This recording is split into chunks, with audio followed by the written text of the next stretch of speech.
Our next story will rip out your heart. Myrle Clarkson wrote The Bastard Son. Every word of it is true. Myrle. That's correct. It's about my life. My mother was a very young lady back in the 30s, 15 years old and pregnant, and not getting along with her folks. And had this baby with me and put me in an orphanage for a while until she could get her life straightened around.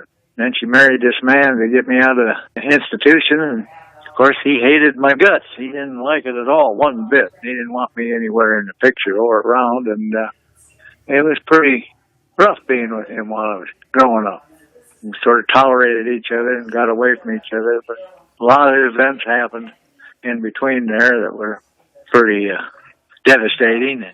The man himself had his first baby, and then she ended up dying, and he kind of blamed me for that, and it just kind of grew worse from there for a while. I was never adopted or anything, and I never knew anything about it until about 10 years old. I couldn't figure out why he picked on me so, and then when I got about 10, my mother finally told me that he wasn't my father. Kind of resented me being around. So then things came a little bit more together. Did your mom stand up for you?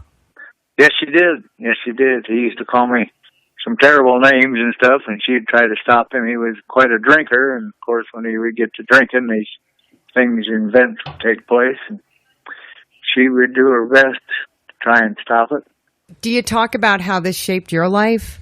Yes, it did. That's why when I started getting a little older, I thought, I should tell my siblings about this, and then of course, some of them, there was a big family, 8 kids, and some of them were pretty young yet, so I figured I should wait a while. And then by the time I figured they were ready to tell, I had children of my own. I thought, well, I better wait a little longer yet. And I never did quite put this together or didn't know how to do it till I finally got retired and some traveling. And when I got out to Vegas, and Steve was still following me around, I got out to Vegas to get my driver's license. I found out that some more things about the birth certificate and more things about the name that I didn't know when I was 70-some years old. So I thought, that's the straw that breaks the bag, and I'm going to do it. I'm going to put pen to paper, and I'm going to tell this story.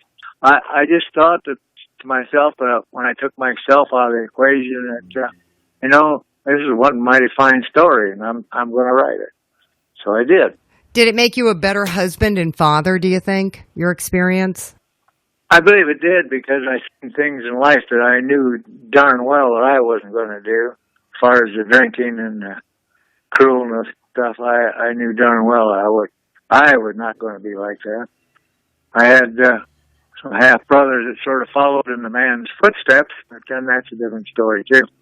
And now that I've got a lot of feedback on it, it's all over the internet, and a lot of people I don't even know and contacted my children to find out about it and ordered it, and wasn't all in the stores yet, but they were sure ordered it off the internet, online, and on Amazon and stuff like that. And I've already had people come out here to have me sign books for them. So. Good for you, Myrle. It's like your book has taken on a life of its own. Good for you.